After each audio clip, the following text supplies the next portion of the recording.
Que nous réserve le Bitcoin? C'est ce que nous allons voir dans l'analyse du jour. Mais avant de commencer, n'oubliez pas de vous abonner, de mettre un petit pouce bleu et de laisser un commentaire. Alors aujourd'hui, encore une fois, on a pas mal de petites choses à voir, donc on va pas perdre de temps et on va se diriger directement vers la cryptomap. Et on peut voir que la cryptomap du jour est entièrement rouge. Voilà, ça saigne, ça fait mal. On a des chutes de 5 à 15%, je dirais une dizaine de pourcentages en moyenne avec BTC notamment, qui nous fait un moins 6%. On peut voir que le CryptoFear est à 25 alors que c'est sur la journée d'hier, hein. Ça veut dire que la journée d'aujourd'hui n'est pas encore notée. Ça sera pris en compte dans 6 heures. Ce qui voudrait dire que, à moins d'un fort rebond dans les 6 heures à venir, demain, on risque d'avoir un CryptoFear en dessous, parce que là, vous voyez, eux, ils le notent extrême fear. Moi, pour moi, c'est pas de l'extrême fear, hein. L'extrême fear, pour moi, c'est en dessous les 20. C'est vraiment entre 10 et 20. Alors, rarement, on va en dessous les 10, hein, mais bon, si vous voulez, c'est entre les 0 et 20. Mais très rarement, dans l'histoire du Bitcoin, on a été en dessous les 10. Euh, donc, entre 10 et 20, pour moi, c'est vraiment l'extrême fear. Et c'est là que souvent, on a les capitulations. Donc, on pourrait avoir effectivement un crypto fear très très bas demain. Et pourquoi pas, si la chute se poursuit, un mouvement de capitulation. Alors capitulation, ça ne veut pas dire qu'on aura trouvé un bottom et qu'on va aller to the moon, mais ça veut dire peut-être qu'on aura un gros rebond. Et il faut qu'on ait un rebond si on a un mouvement de la sorte, parce que sinon ça va être très compliqué. Alors, on va aller jeter un petit coup d'œil au dollar, parce que le dollar également est baissier également. Donc, bon, c'est bien. D'ailleurs, hein, le dollar, je vous invite enfin aux membres. Hier, on a fait une vidéo réservée aux membres sur le dollar, hein, plus au long terme, hein. Dans les vidéos, on se concentre du court moyen terme. Là, on a fait une analyse un peu plus complète avec les indicateurs et tout ça sur le dollar. Donc n'hésitez pas à aller la voir si ce n'est pas déjà fait. Donc, c'est bien, on a enfin cassé le support intermédiaire ici, donc la médiane du canal. Bon, encore une fois, je sais que vous allez dire je suis chiant, mais moi j'aurais préféré que ça prenne le temps, ça prenne le temps. Bon, on va pas se plaindre, c'est ce qu'on voulait. On a un dollar qui casse un gros support avec en plus une grosse bougie, hein, donc c'est une bougie de confirmation quand on a une bougie de la sorte. Voilà. Bon, maintenant, on veut qu'il continue sa chute tranquillement. Alors, hein, bien entendu, il y a le support ici, hein, on veut venir le tester, rebondir un petit peu, le travailler, et puis le casser, et puis ensuite, tranquillement, chuter pendant plusieurs mois pour aller rejoindre, euh, bon, dans l'idéal, hein, au minimum ce niveau, hein, c'est la trendline.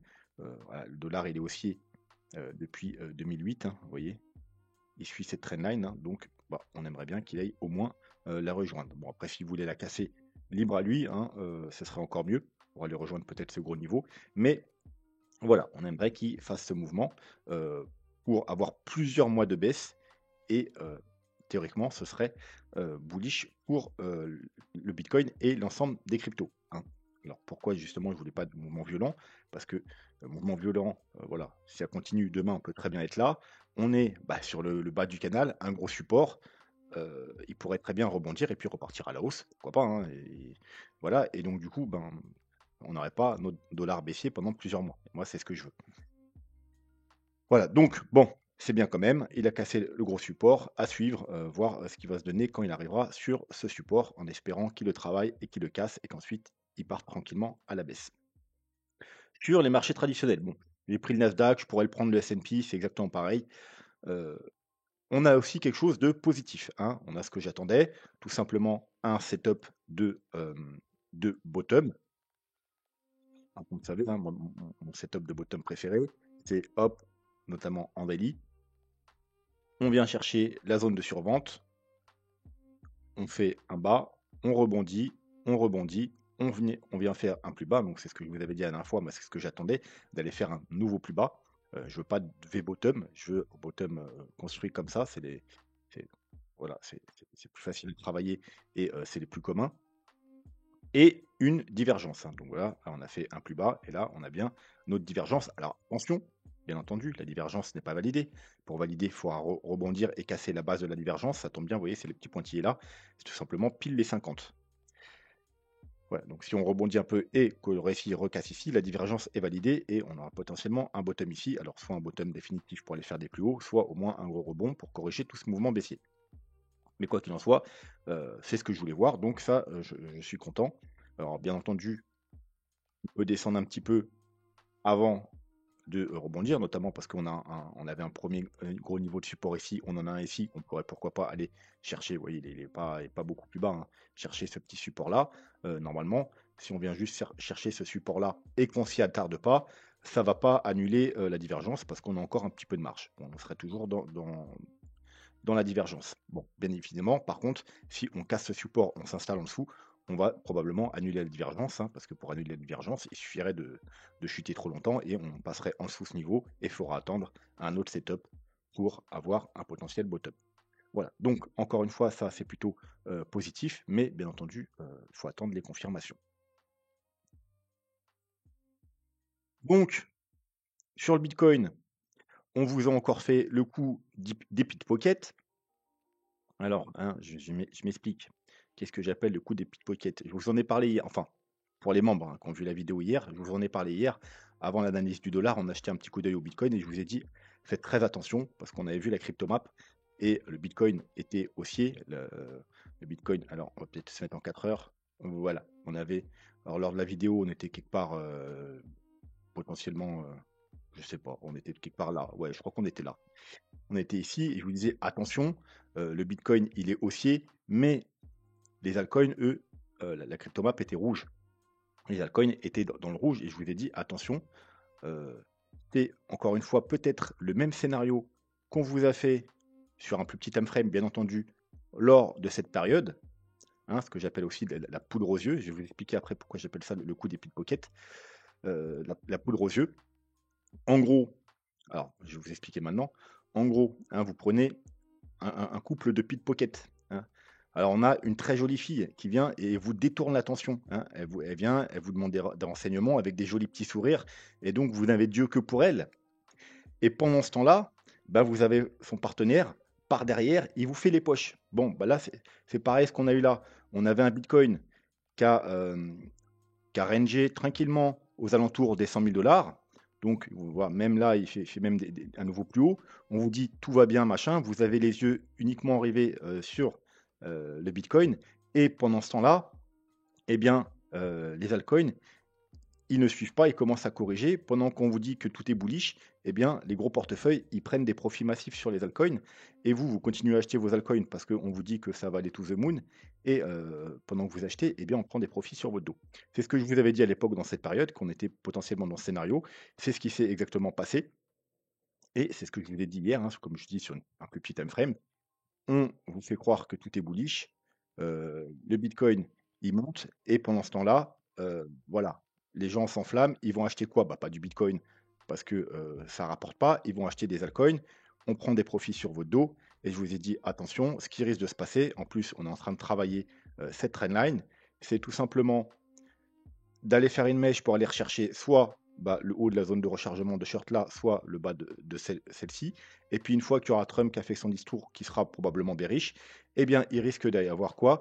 Une chute extrêmement violente. Bon bah c'est exactement ce qui s'est passé. Voilà, on avait la chute extrêmement violente, hein. La jolie fille vous a fait du petit clin d'œil et détournez votre attention. Et derrière, eh bien son partenaire, il vous a fait les poches.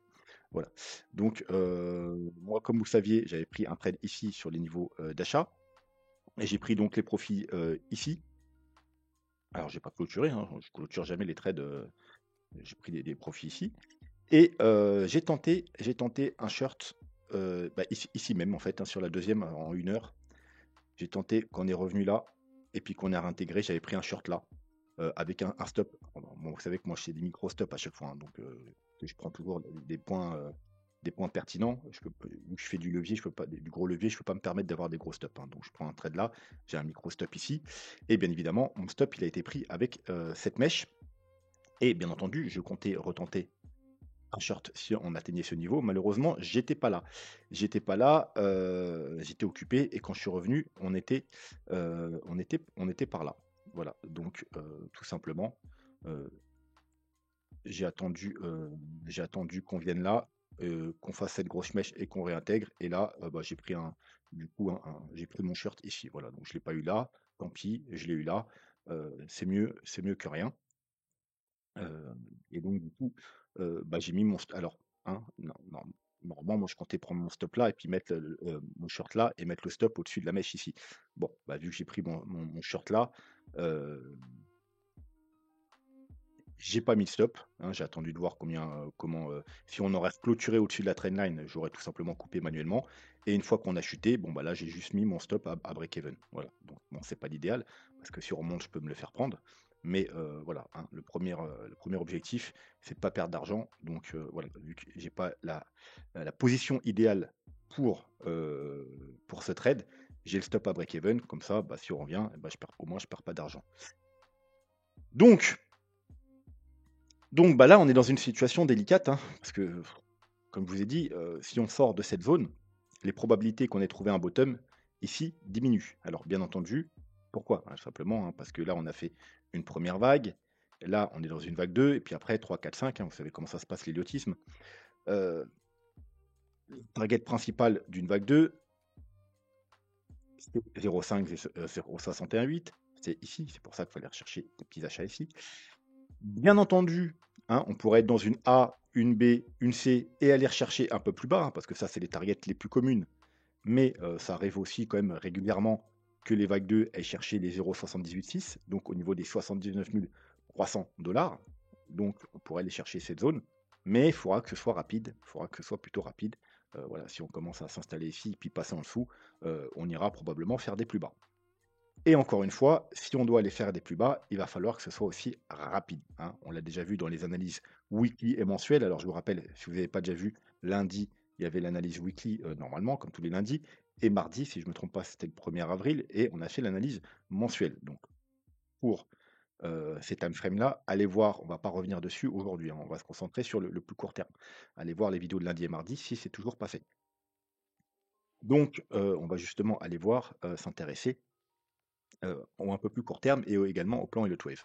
Donc avant ça, je vous rappelle justement, vu qu'on va faire un peu d'héliotisme aujourd'hui, d'aller absolument voir si c'est pas déjà fait le tuto sur les vagues d'Elliott, voilà, pour comprendre ce que je raconte, mais également ce que tous les analystes qui vous parlent d'héliotisme vous racontent.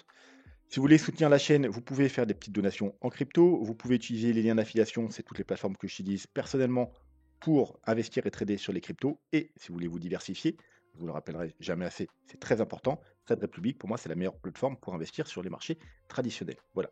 Vous pouvez également faire une petite donation vers là, le petit merci qui se trouve ici, à partir de 2 €, puis vous pouvez mettre le montant de votre choix.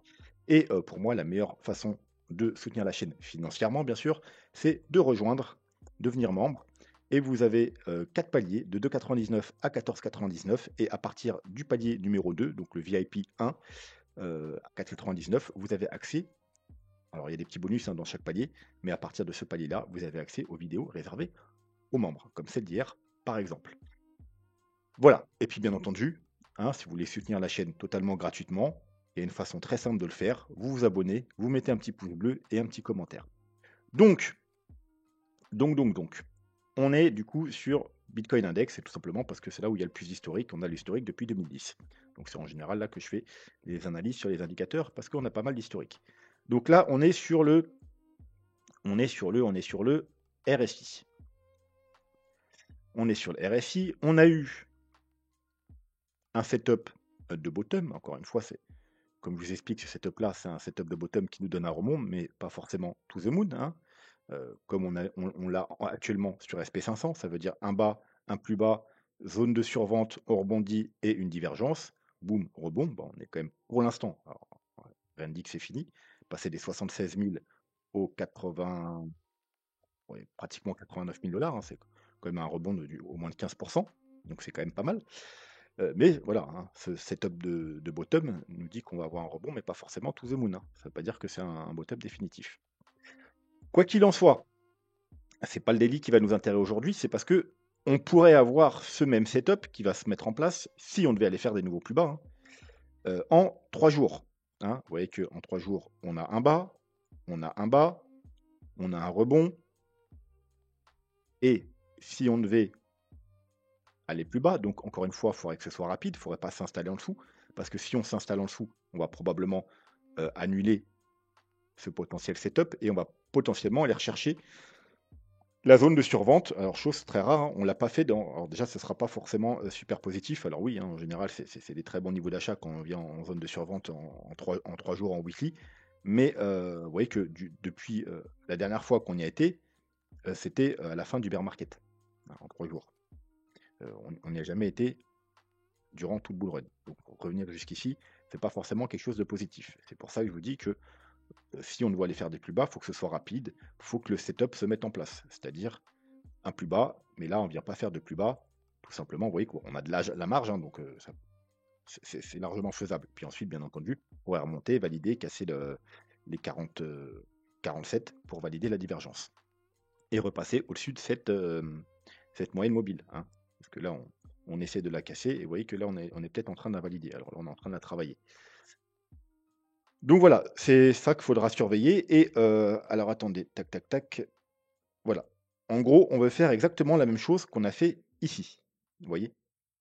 C'est-à-dire là, vous voyez, vous avez un petit hop et un plus bas, hop et un plus bas, un rebond. Alors là, le rebond il était un peu plus conséquent, mais bon, c'est pas grave, c'est la même chose.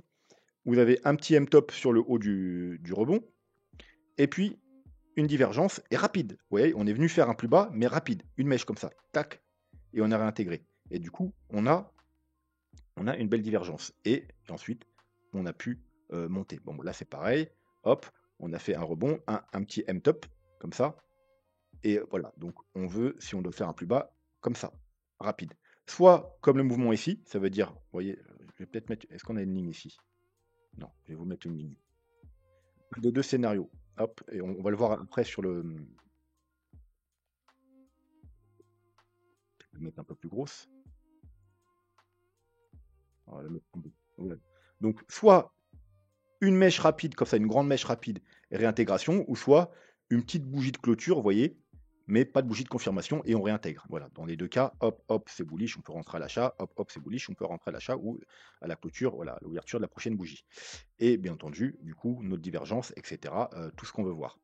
Donc ça, c'est ce que j'aimerais bien voir. On va pouvoir le voir également sur pourquoi je veux voir ça sur un autre graphique, hein, c'est tout simplement celui-là, parce que voilà, comme ici, vous voyez, on est sur la médiane du canal, hein, c'est le canal haussier.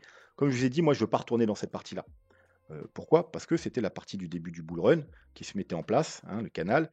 À partir de là où on a confirmé hein, qu'on a cassé les 30 000 dollars, alors le bull market a commencé là, le bull run a commencé là, et là, c'est là qu'on est passé vraiment bullish. Et on veut rester dans cette partie haute, hein. Vous voyez, on a essayé d'en sortir ici, on a réintégré, on est revenu chercher la médiane. Et justement, vous voyez sur la médiane ce qu'on a fait. On a fait une mèche très rapide, on a réintégré. Et là, on a fait une petite feinte clôture et hop, pas de bougie de confirmation, on a réintégré, hein. Dans les deux cas, c'était un bon mouvement. Donc, si on doit faire des plus bas, eh bien, voilà, je veux voir soit une mèche comme ça, chut, rapide et on réintègre, ou soit à la rigueur une petite feinte, une petite bougie de clôture et pas de bougie de confirmation, on réintègre. Mais si on commence à s'installer sous ça, eh bien, comme ça se passe dans un canal, hein, comme à chaque fois, vous voyez, quand on confirme la cassure d'une borne, on vient rechercher la borne opposée. Pareil, on vient rechercher la borne opposée. On clôture, on vient rechercher en haut. Là, vous voyez, petit fake out, ça va, on peut réintégrer. Là, on clôture, on vient rechercher en bas, on vient rechercher en haut, on vient rechercher. Voilà, c'est tout le temps comme ça, hein. Là, pareil, on a confirmé, on vient rechercher là. Donc, si on avait clôture et bougie de confirmation, eh bien, on reviendrait potentiellement chercher là. Donc, oui, ce serait le support de la dernière chance parce qu'on serait quand même toujours dans cette structure ascendante. Et puis en plus, ce serait moins grave que si on avait fait ça il y a quelques semaines, tout simplement parce qu'on en parlait déjà ici, mais à cette époque, ici, ouais, quand on est venu titiller ici, eh bien, on serait retourné aux 60, ouais, c'était vers les 61 000 dollars. Alors que là, vous voyez qu'actuellement, on va pas y aller en ligne droite, je pense, on va pas y aller en une semaine, mais cette semaine, on est déjà à 65 000. Et si on prend par exemple à la fin du mois, au début du mois prochain, si on met quelques semaines pour faire ce mouvement, on sera plus vers les 68 000, et puis même si ça traîne encore un peu, 70 000.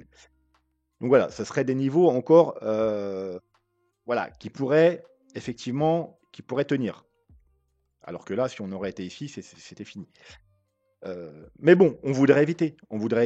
Donc, mèche rapide pour aller chercher, peu importe, entre les 70 et les 76 rapide et on réintègre, pourquoi pas, mais il faut vraiment pas clôturer en dessous. On va voir aussi pourquoi avec l'analyse Elliott Wave après.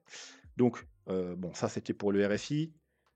Au niveau, du MACD, est-ce qu'on voulait voir le MACD? Non, non, il y a rien de spécial, il y a pas de nouveauté sur le MACD, hein, 3 jours. Bon, je vous rappelle, hein, quand même rapidement, voilà, donc on a eu des confirmations ici, mais malheureusement, il nous faut également, alors c'est le stock RSI, hein, il nous faut les confirmations du MACD, mais on n'a pas encore, voilà. Et donc c'est positif jusqu'à présent, mais vous voyez que là, ça va, voilà, si on rebondit pas très vite, bon, bah, ça va juste continuer vers le bas, hein. Donc là, on avait un petit signal positif, mais pas de confirmation, hein. Il nous faut vraiment des bougies vertes, un croisement haussier, chose qu'on n'a pas, hein. On n'a pas eu malheureusement. Donc là, bon, ça va peut-être tenir, mais bon, pour l'instant, il y a rien de concret.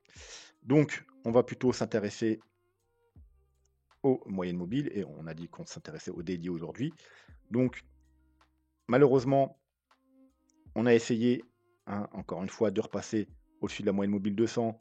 On a même été toucher la moyenne mobile 50. Malheureusement, les deux, bah, elles nous ont rejetés et on repart à la baisse, hein. Donc, bien entendu, nous, ce qu'on veut, si on veut vraiment des signaux haussiers, c'est, bah, alors maintenant, bien entendu, c'est les 86 000 $, mais d'ailleurs, elles vont, dans les jours qui viennent, elles vont se.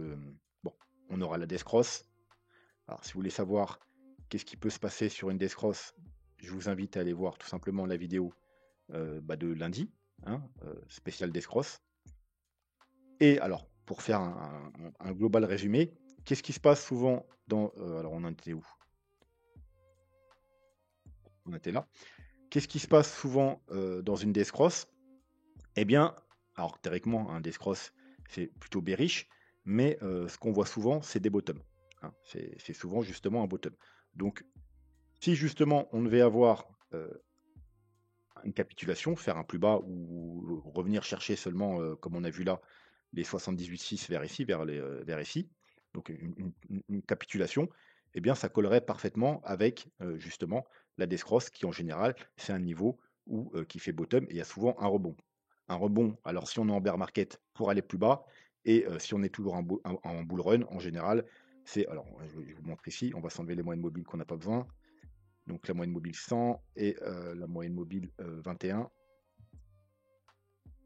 Comme ici, vous voyez, c'était ici la Death Cross, et ben on avait déjà eu le bottom, et puis ensuite, bon bah voilà, c'était pas si bearish que ça, parce qu'on était toujours en bull run. On l'a eu ici aussi, vous voyez la Death Cross, c'était pile poil sur le bottom. Donc vous voyez qu'il y avait un petit niveau à pas casser,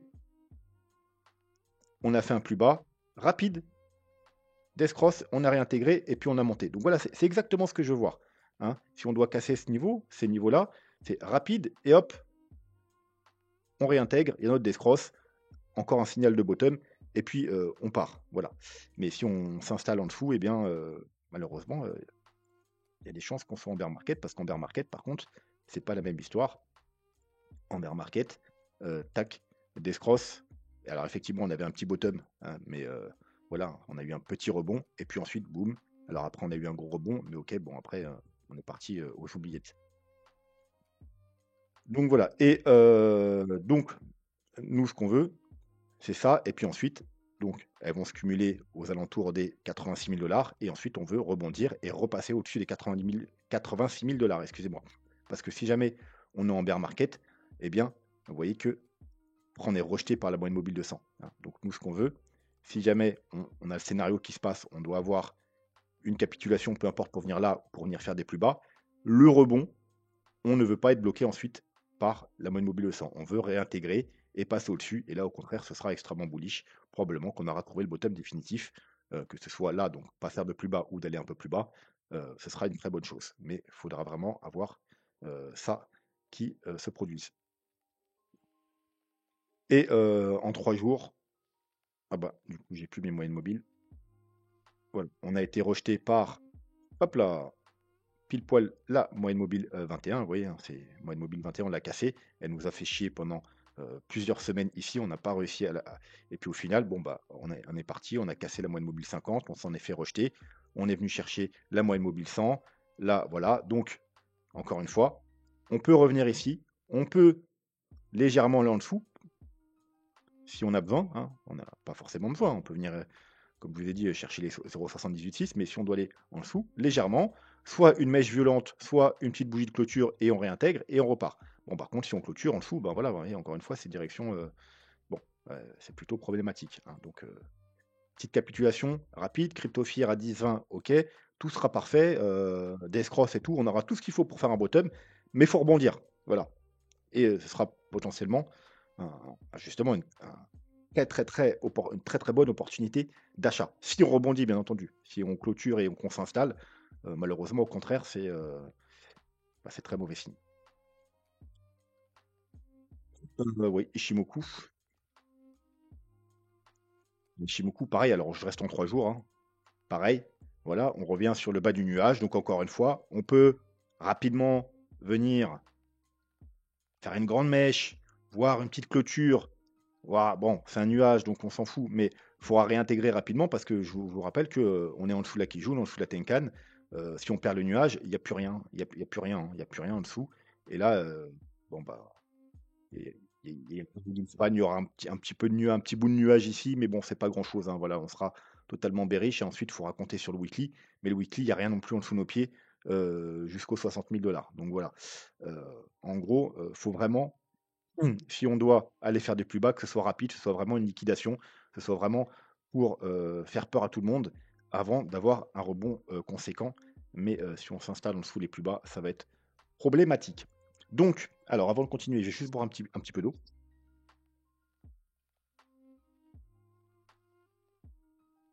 Donc, non, alors je voulais faire un update avec les targets, hein, mais bon, tant qu'on n'a pas de certitude de bottom, ça sert à rien que je vous donne les targets, machin, j'ai tout préparé ici, vous voyez, vague 1, vague 2, mais bon, tant qu'on n'est pas sûr d'avoir fait ça, ça sert à rien. Donc on va juste revoir un petit peu le plan général. Donc on a deux scénarios bullish, hein. On a un scénario bearish, le scénario bearish, hein, c'est très simple. Vous prenez cette petite ligne, vous la mettez là, et voilà. On a fait 5 vagues haussières, le bull run est terminé, et puis là on part en bear market.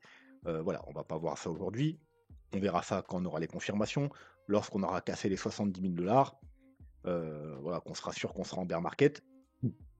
Et bien là, on pourra se concentrer sur le plan bear et faire les objectifs baissiers. Même si je vous les ai déjà donnés, c'est entre les 30 et 40 000 $, mais on pourra faire ça plus précisément avec les vagues d'Elliott.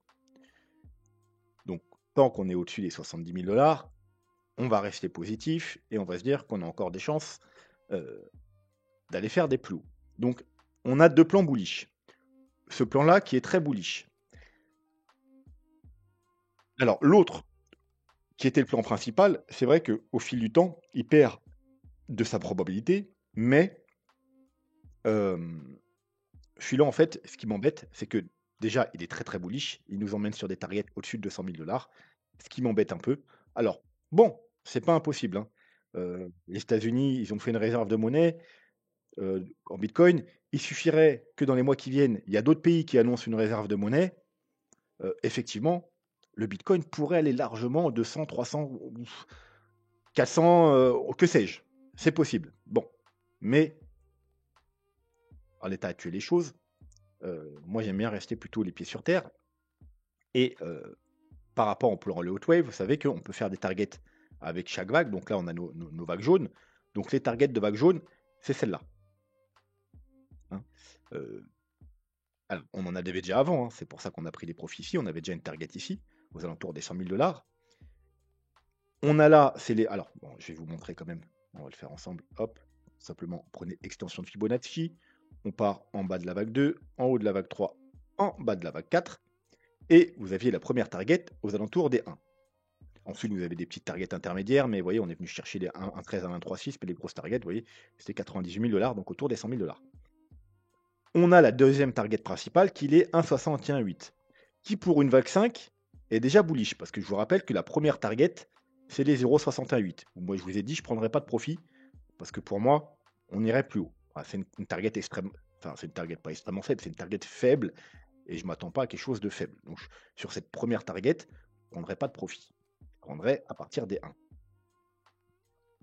Donc, première target 1, qui est une target classique. Ensuite, 1,61,8, qui est une target bullish, ou même très bullish. 2,61,8, qui est une target pour une 5 très très bullish. Alors, c'est pas quelque chose qu'on voit jamais ou qui est extravagant ou qui est to the moonisme, mais c'est quand même très, très bullish. Par contre, ensuite, 361,8 et 461,8, pour des vagues 3, c'est des targets très, très bullish, mais pour une vague 5, c'est une target extravagante. C'est-à-dire, c'est quelque chose qui peut arriver, mais c'est quand même extrêmement rare. Vraiment, vraiment très, très rare. On parle de moins de 15%, moins de 10%, moins de 10% de 5 qui vont au-delà des 2,61,8. Donc, bien évidemment, c'est pour ça que le plan me dérange.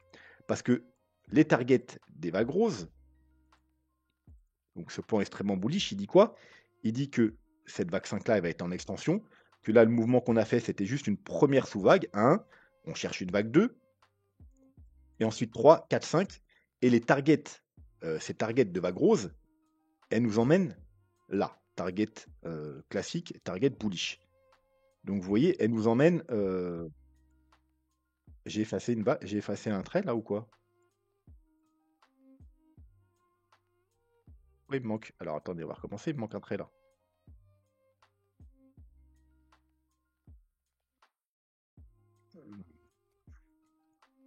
Je vais recommencer. Excusez-moi, j'ai dû l'effacer. C'est un peu décalé. J'ai fait ça un peu à l'arrache. Donc il faut que je mette légèrement en dessous. Voilà. Donc, et de remettre en rouge. Donc, comme vous voyez, les targets des vagues roses se situent par rapport aux targets des vagues jaunes à des niveaux où on sait que c'est une target extrêmement rare et pas du tout à privilégier.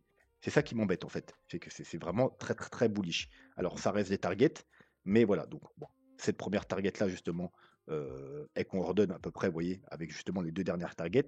C'est 3,61,8 et 4,61,8. Mais comme je vous ai dit, pour une vague 5, c'est des targets extrêmement rares. Et donc normalement, bah, c'est pas à privilégier. Voilà, ce qui m'embête un peu dans le scénario, c'est justement il est trop bullish. Mais bon, bon, encore une fois, justement, si on devait aller faire des plus bas, comme je vous ai dit, il faut que ce soit rapide, et ça tombe bien parce que dans ce scénario-là, on a une deuxième target qui nous attend ici, aux 72 000 $.